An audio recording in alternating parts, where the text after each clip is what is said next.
Welcome everyone to my YouTube channel learn physics with SS. এর আগের ভিডিওতে আমরা তড়িৎ দ্বিমেরু এবং তড়িৎ দ্বিমেরু ভ্রামক সম্পর্কে জেনেছি।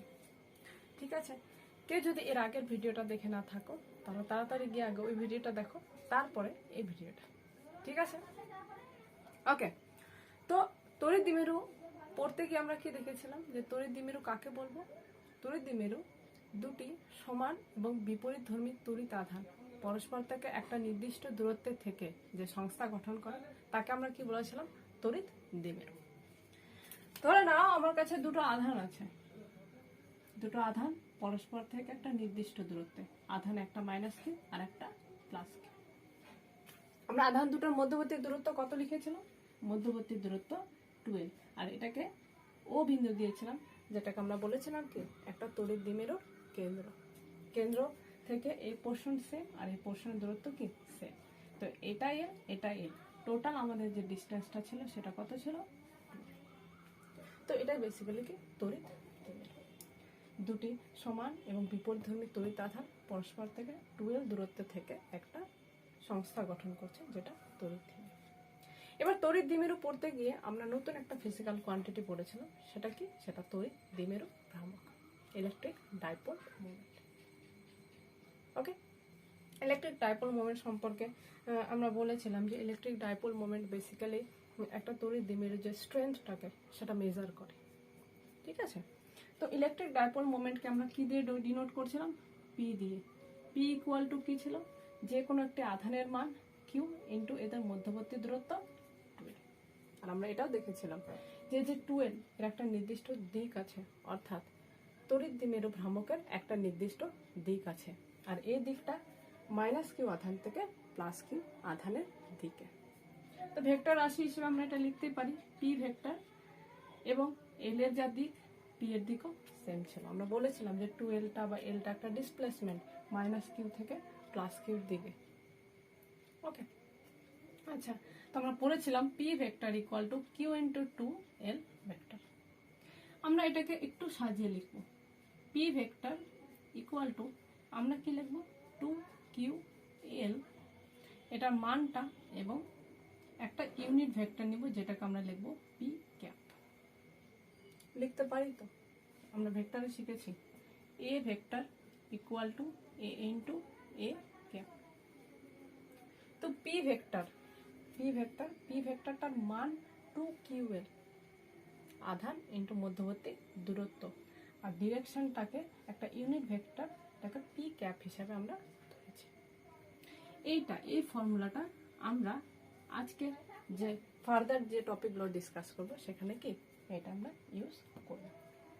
ওকে, তারপরে আমরা দ্বিমেরু ভ্রামকের একক পড়ছিলাম, মাত্রা নির্ণয় করেছিলাম, বিভিন্ন সিসিএস, এসআই এবং আর একটা একক দেখেছিলাম ডিবাই, তার মধ্যে বিভিন্ন রিলেশন আমরা বের করেছিলাম, তাই তো? তো আজকে আমরা কি করব?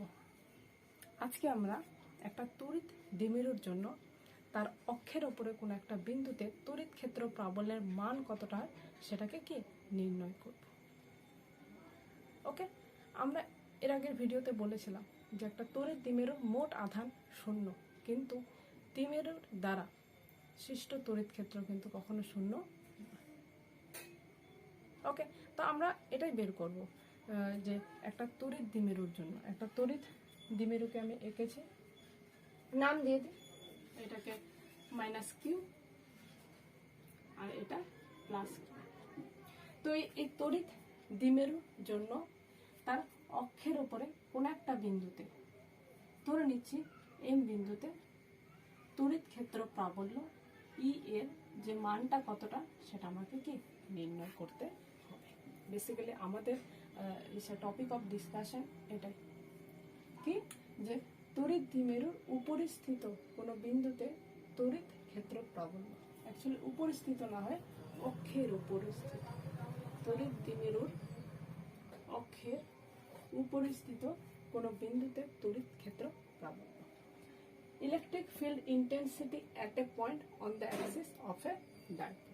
আমরা আজকে মেজার দ্বিমেরুর কেন্দ্র ও থেকে এম এর দূরত্ব আমি ধরে নিচ্ছি আর, ঠিক আছে? দ্বিমেরুর কেন্দ্র ও থেকে এম বিন্দুর দূরত্ব আমি ধরে নিচ্ছি কি আর।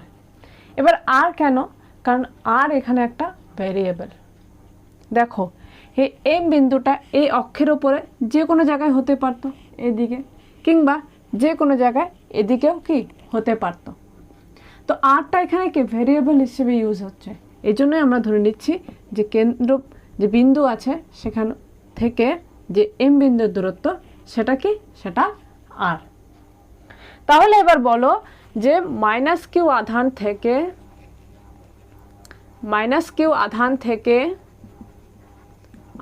থেকে এম বিন্দুর দূরত্ব কত হবে। দেখো এই ডিস্টেন্স কত, এই ডিস্টেন্সটা স্মল এল, আবার এই ডিস্টেন্সটাও কত, সেটাও কি স্মল এল। তাহলে মাইনাস কিউ আধান এখান থেকে এর দূরত্ব কত হবে। দেখো এখান থেকে এতটা এল, আর ও বিন্দু থেকে এম বিন্দু কত আর, তাহলে দূরত্ব হবে আর প্লাস এল। ঠিক আছে, এবং প্লাস কিউ আধান থেকে এম বিন্দুর দূরত্ব কত হবে, দূরত্ব প্লাস কিউ। দেখো এখান থেকে এই দূরত্বটা আর, ও বিন্দু থেকে এই বিন্দুর দূরত্ব এল, তাহলে এই পোর্শনটুকু কত হবে, এতটুকু হবে আর মাইনাস এল। ঠিক আছে, তাহলে মাইনাস কিউ আধান থেকে এম বিন্দুর যে দূরত্ব সেটা হবে আর প্লাস এল, এবং প্লাস কিউ আধান থেকে এম বিন্দুর দূরত্বটা হবে কত, আর মাইনাস এল। ওকে,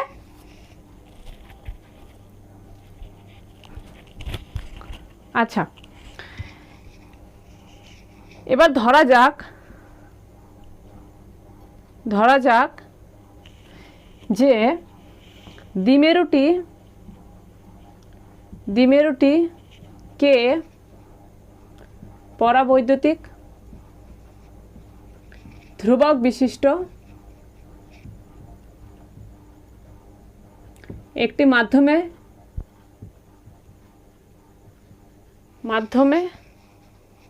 রয়েছে এবং শূন্য মাধ্যমের তড়িৎ ভেদ্যতা এপসাইলন নট।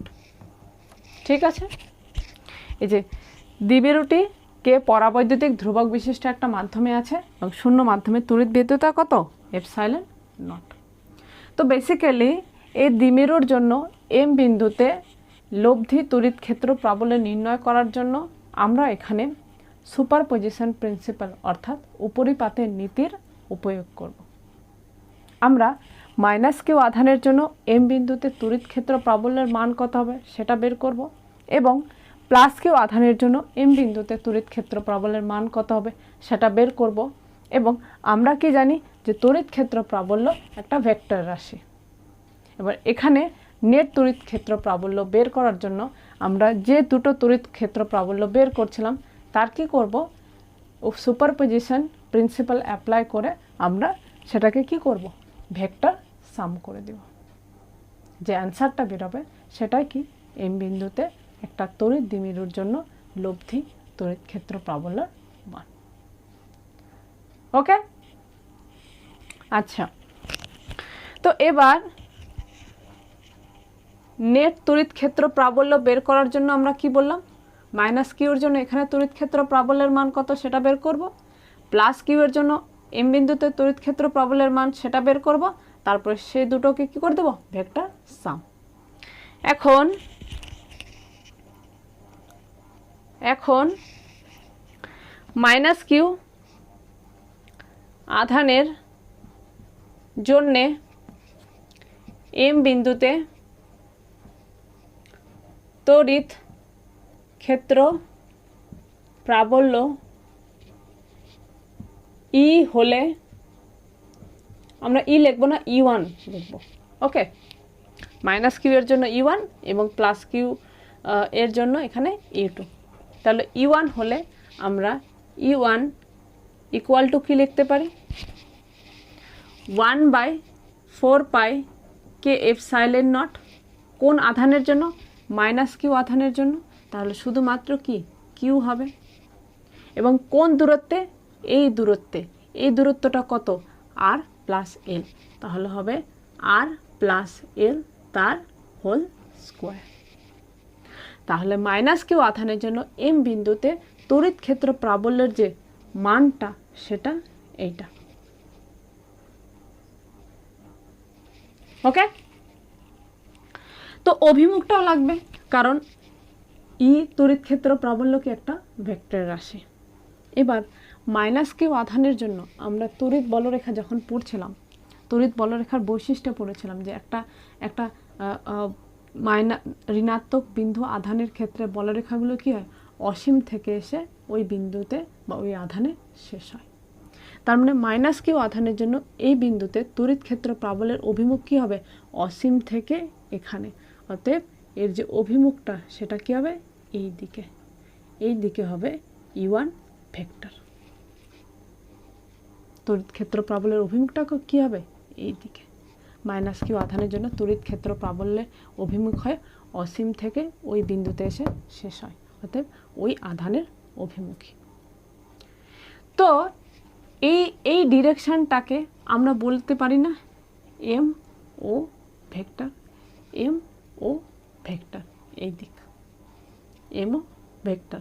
অ্যাকচুয়ালি এটা ভেক্টর হবে না, সেটা কি হবে? একটা ইউনিট ভেক্টর, যে এম থেকে ওর দিকে একটা একক ভেক্টরটাকে আমরা এইভাবে লিখতে পারি। ওকে, আচ্ছা, একটু এমওটাকে মডিফাই করি। 1/4 কে epsilon nought q by r plus এল তার হোল স্কোয়ার। আচ্ছা, এম ও মানে এই দিক, আর তড়িৎ দ্বিমেরু ভ্রামকের দিক কোন দিক? এই দিক। ঠিক আছে, তড়িৎ দ্বিমেরু ভ্রামক দেখো পাশে, দেখো যে পি ভেক্টরটার যে মান 2QL ছিল, আর এর যে দ্বিমেরু ভ্রামকের যে অভিমুখটা ছিল সেটা মাইনাস কিউ থেকে প্লাস কিউ এর দিকে, অর্থাৎ এই দিক বরাবর। এই দিক বরাবর, এই দিক বরাবর। এবার আমরা কি করছি? এমও করছি এই দিক বরাবর। তাহলে আমরা এটা লিখতে পারি না মাইনাস পি ক্যাপ, অর্থাৎ পি ক্যাপ কোন দিকের ইউনিট ভেক্টর? এইটা ডিফাইন করে মাইনাস কিউ থেকে প্লাস কিউ এর দিকে, আর আমাদের ক্ষেত্রে এখন ডিরেকশনটা আসছে প্লাস কিউ থেকে মাইনাস কিউর দিকে, এই দিকে। তার মানে আমরা পি ক্যাপটাকে কি মাইনাস হিসেবে লিখতে পারি। এবার প্লাস কিউ আধানের জন্যে এম বিন্দুতে তড়িৎ ক্ষেত্র প্রাবল্য E2 হলে আমরা E2কে লিখতে পারি E2 vector equal to 1/4 K epsilon naught কোন আধানের জন্য? Plus Q. তো শুধুমাত্র কিউ দেবো, কিউ, আর কোন দূরত্বে? এই দূরত্ব। এই দূরত্বটা কত? দেখো আমরা বের করেছি যে প্লাস কিউ আধান থেকে এম বিন্দুর দূরত্ব কত? প্লাস কিউ আধান থেকে এম বিন্দুর দূরত্ব আর মাইনাস এল। তাহলে এটা হবে কত? আর মাইনাস এল তার হোল স্কোয়ার। এবার ক্ষেত্র E2 কি একটা ভেক্টর রাশি, আর এটা শুধুমাত্র কি বেরোলো? মানটা বেরোলো। এবার প্লাস কিউ আধানের জন্য তড়িৎ ক্ষেত্র প্রাবল্যের অভিমুখ কোন দিক হয়? আমরা পড়েছিলাম তড়িৎ বলরেখাতে যে প্লাস কিউ আধানের জন্য যে তড়িৎ ক্ষেত্র প্রাবল্যের যে অভিমুখ বা তড়িৎ বলরেখাগুলো ওই আধান থেকে শুরু হয়ে অসীমে শেষ হয়। তার মানে এই ক্ষেত্রে যে তড়িৎ বলরেখার যে অভিমুখ বা তড়িৎ ক্ষেত্র প্রাবল্যের যে অভিমুখ ওই আধান থেকে অসীমে, তার মানে এম বিন্দুতে তড়িৎ ক্ষেত্র প্রাবল্যের অভিমুখ কত হবে? এই দিক বরাবর, এই দিক বরাবর। তাহলে এটা হবে E2 ভেক্টর। এবার দেখো যে E2টা অলওয়েজ কি হবে? E1 ভেক্টর যে তার সাপেক্ষে বড় হবে। কেন বড় হবে? কারণ দেখো যে এম বিন্দুটা প্লাস কিউ আধানের কি আছে? কাছে আছে। এই জন্য প্লাস কিউ আধানের জন্য এম বিন্দুতে যে তড়িৎ ক্ষেত্র প্রাবল্যের মানটা হবে সেটা কি হবে? বেশি হবে। আর এম বিন্দুটা মাইনাস কিউ আধান থেকে কি আছে? অনেকটা দূরে আছে। সেই ক্ষেত্রে E1 এর মানটা কি হবে? একটু কম হবে।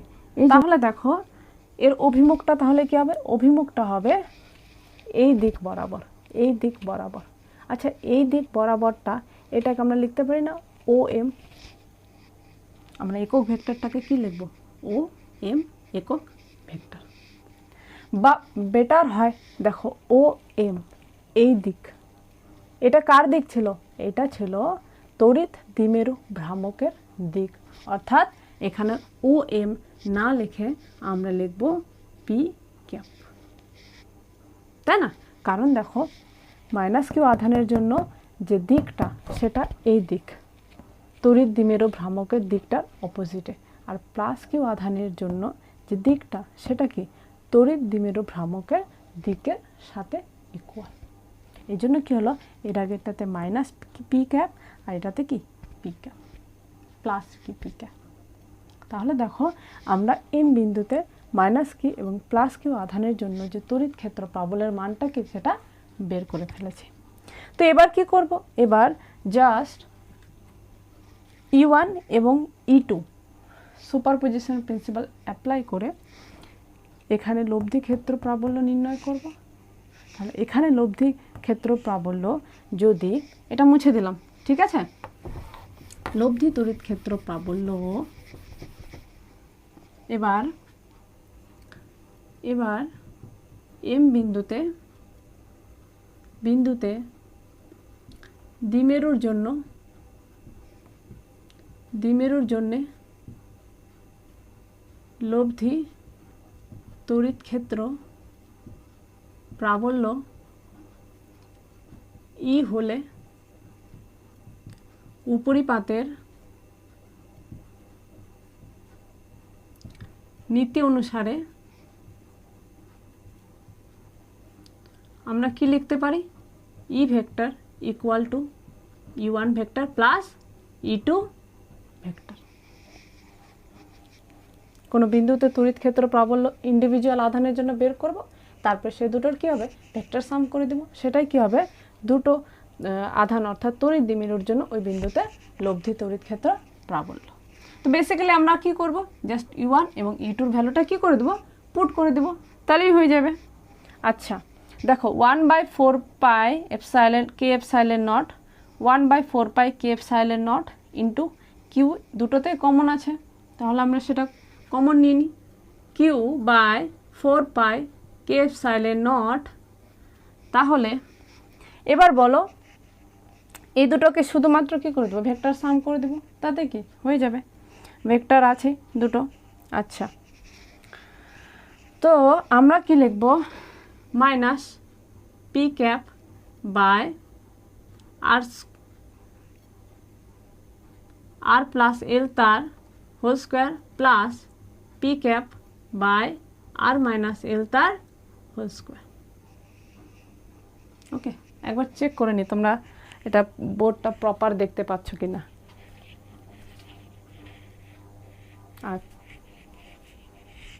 দেখা যাচ্ছে। আচ্ছা, তো পি ক্যাপ দুটোতেই আছে, আমি দুটো থেকে কমন নিতে পারি, ঠিক আছে? Q by 4 pi K epsilon naught. আচ্ছা, এটা পজিটিভ কোয়ান্টিটি আগে রাখবো, আর মাইনাস এল তার whole square minus 1 by r plus এল তার whole square into P cap. Okay, আচ্ছা আরেকটা কথা বলে রাখি যে একটু আগে বললাম যে প্লাস কিউ আধানটা যেহেতু এম বিন্দুর কাছে অবস্থিত, সুতরাং প্লাস কিউ আধানের জন্য এম বিন্দুতে তড়িৎ ক্ষেত্র প্রাবল্যের যে মানটা সেটা কি হবে? বড় হবে। সেটা তুমি ফর্মুলা থেকেও দেখতে পারো। দেখো 1/4 pi epsilon nought q by r minus এল তার হোল স্কোয়ার। এখানে দেখো হরটা কি ছোট, দ্যাট মিন যে ভাগফলটা অটোমেটিকলি কী হয়ে যাবে? বেশি হয়ে যাবে। ওকে, আচ্ছা এবার Q by 4 pi K epsilon naught, এটা লসাও করলে কি হবে? লসাও করলে হবে আর মাইনাস এল তার হোল স্কোয়ার ইন্টু আর প্লাস এল তার হোল স্কোয়ার। এখানে 1 আছে, এই জায়গায় হবে আর প্লাস এল তার whole square minus R minus এল তার whole square into P cap.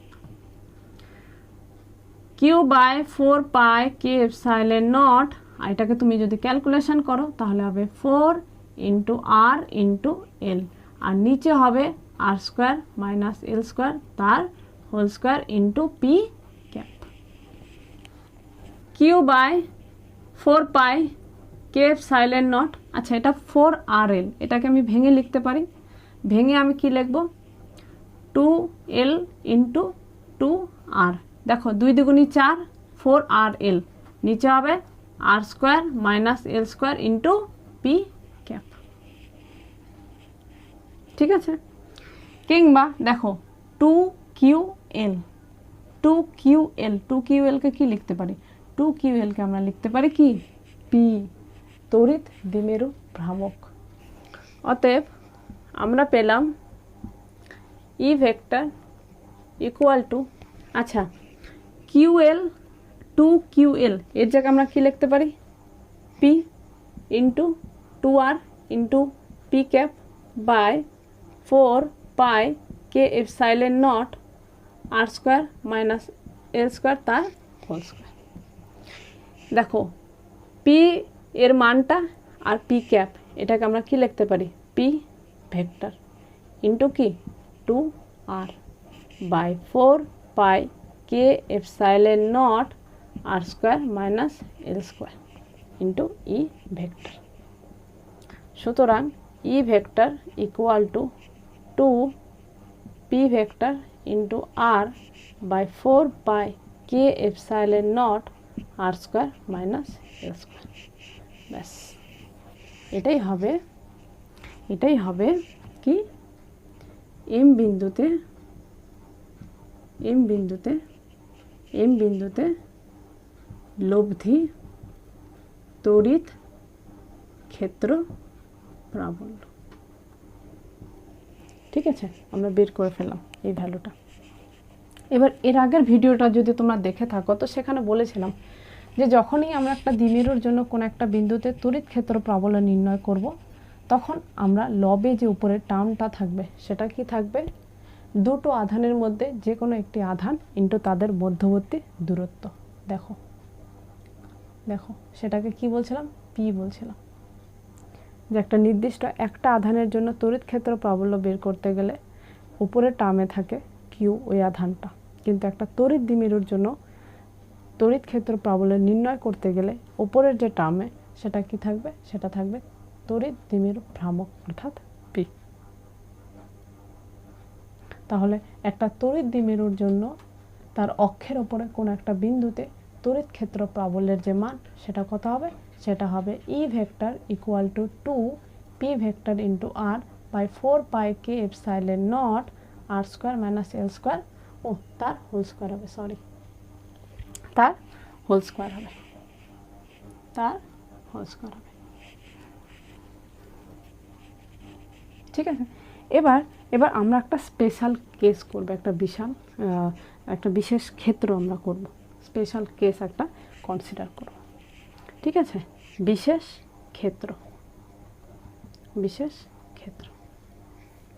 দেখো আমরা তড়িৎ দ্বিমেরু পড়তে গিয়ে আমি সবসময় বলেছি যে এই যে তড়িৎ দ্বিমেরুর মধ্যবর্তী যে দূরত্বটা সেটা কি হবে, খুব ইনফাইনাইটলি স্মল হবে। এবার এই এম বিন্দুটা এই ও বিন্দু থেকে যদি অনেক দূরে অবস্থিত থাকে, অর্থাৎ ও বিন্দুটা এখানে থাকলো, ঠিক আছে, আর এম বিন্দুটা অলমোস্ট টেন্স টু অসীম এরকম, তো সেই ক্ষেত্রে আমরা কি লিখতে পারি, আমরা লিখতে পারি যে r is very much greater than l. যদি r very much greater than l হয়, অর্থাৎ এই যে দূরত্বটা এম বিন্দুটা যদি আরও দূরে থাকে তাহলে আরটা অনেক বড় হয়ে যাবে আর এলটা হয়ে যাবে কি ছোট। That mean r very much greater than l হয়, তবে কি হবে, আর square very much greater than l square, এটা হবে। সেই ক্ষেত্রে কি আর স্কোয়ার এর কাছে এল স্কোয়ারটাকে কি আমরা 0 ধরতে পারি। ঠিক আছে, এবার এই সমীকরণে আর স্কোয়ারের রেসপেক্টে এল স্কোয়ারটাকে যদি আমরা নেগলেক্ট করি তাহলে ই এর যে ভ্যালুটা সেটা দাঁড়ায় e equal to 2 p vector r p vector r 4 pi K epsilon not R square রেসপেক্টে এল স্কোয়ারটাকে নেগলেক্ট করব, তাহলে আর স্কোয়ার তার হোল স্কোয়ার হবে আর টু দি পাওয়ার 4, আর উপরে একটা আর আছে তার সাথে কেটে গিয়ে এখানে হয়ে যাবে 3, তাহলে পড়ে থাকলো 2 p vector by 4 pi K epsilon not into r cube. অতএব e vector equal to 2 p vector by 4 pi K epsilon not r cube. দেখো এটা খুবই একটা ইন্টারেস্টিং একটা ফর্মুলা বেরিয়ে আসলো। ইন্টারেস্টিং কেন? ইন্টারেস্টিং এই জন্যে যে একটা তড়িৎ দ্বিমেরুর জন্যে যে তড়িৎ ক্ষেত্র প্রাবল্য সেটা যে দূরত্ব আর এর সাথে স্কোয়ার না, তার কিউবের সাথে ব্যস্তানুপাতিক। একটা কিউ আধানের জন্য একটা নর্মাল এমনি প্লাস কিউ আধানের জন্যে আর দূরত্বে ই বিন্দুতে তড়িৎ ক্ষেত্র প্রাবল্য নির্ণয় করতে কি করেছিলাম 4 পাই epsilon not K epsilon naught কোন আধান কিউ আধান কোন দূরত্বে আর দূরত্বে, এখানে কি টার্ম ছিল আর স্কোয়ার, আর এখানে কি টার্ম আসলো আর কিউব। এটা মাথায় রাখবা যে একটা তড়িৎ দ্বিমেরুর জন্য কোন একটা বিন্দুতে তড়িৎ ক্ষেত্র প্রাবল্য নির্ণয় করতে গেলে এখানে আর এর স্কোয়ার হয় না, আর এর কিউব হয়। অ্যান্ড আর একটা জিনিস যে যে তড়িৎ ক্ষেত্র প্রাবল্যের যে দিক, তড়িৎ ক্ষেত্র প্রাবল্যের যে দিক আর তড়িৎ দ্বিমেরু ভ্রামকের যে দিক সেটা কি একই দিকে, অর্থাৎ তড়িৎ ক্ষেত্র প্রাবল্যের অভিমুখের সাথে তড়িৎ দ্বিমেরু ভ্রামকের যে অভিমুখ একই দিকে থাকে, ওদের মধ্যবর্তী অ্যাঙ্গেলটা কত থাকে 0 ডিগ্রি। তাহলে আজকে আমরা কি শিখলাম যে একটা তড়িৎ দ্বিমেরুর জন্য তড়িৎ দ্বিমেরুর অক্ষের ওপরে কোনো একটা বিন্দুতে তড়িৎ ক্ষেত্র প্রাবল্যের মান আমরা কিভাবে নির্ণয় করব, আর সেই দূরত্বটা যদি তড়িৎ দ্বিমেরুর যে মধ্যবর্তী দূরত্বের তুলনায় অনেক বেশি হয় তাহলে সেটাকে আমরা কিভাবে মডিফাই করব, এবং মডিফাই করার পর যে রেজাল্টটা আমার কাছে আসবে সেই রেজাল্টটাকেও আমরা কি অ্যানালাইসিস করলাম। ঠিক আছে, তোমাদের কারো কোশ্চেন থাকলে অবশ্যই আমাকে কমেন্ট বক্সে জানাবা। ওকে, থ্যাংক ইউ।